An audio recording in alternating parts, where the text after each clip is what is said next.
will not change. Peace without justice will not endure, and I hope that the Minister agrees. My Lords, I too congratulate the Noble Lord Brown for bringing this debate. It's a war that's been going on for 2 years and about which we hear almost nothing here in Britain. It's very hard to follow two such powerful speeches, and I do congratulate both speakers on their knowledge of the area.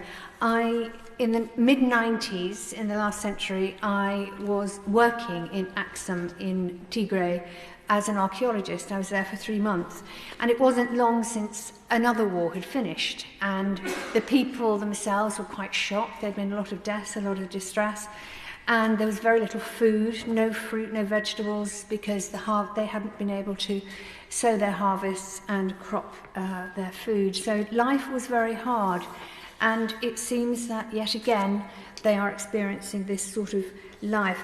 In 2 years, 2.5 million inhabitants have been displaced, and at least 600,000 innocent civilians killed. And of course, it's robbed the young of a prosperous future. For example, nearly 1 in 3 children under 5 in Tigray are malnourished.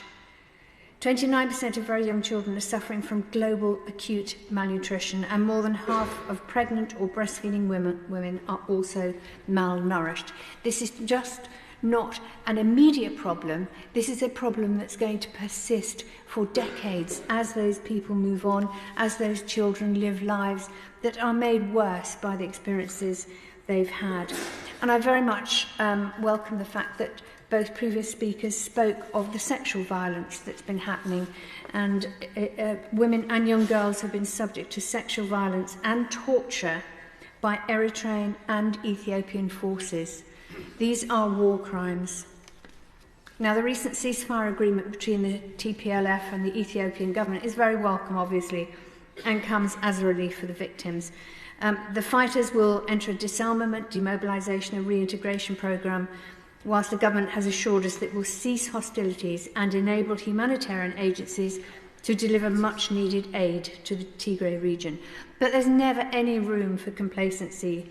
As with all wars, the prospect of a reignited conflict is always possible, and I believe Britain should do all it can, diplomatically and financially, to ensure that Ethiopia doesn't experience yet another political conflagration. As the Rwanda reconciliation model has shown, post-conflict stabilisation is possible, but for it to succeed, the country needs to have a conversation with itself to address the underlying tensions and trauma experienced by victims. There has to be a judicial process, as in Rwanda, bringing perpetrators of genocide and crimes against humanity to justice so that victims can have some level of peace. There needs to be educational programmes which Britain and the UN can organise that teaches the young the importance of peace and democracy. But of course, all this is put at risk by the humanitarian crisis that the Tigray region faces today. A combination of fuel costs and lack of access due to fighting has prevented the delivery of vital medical aid and food supplies.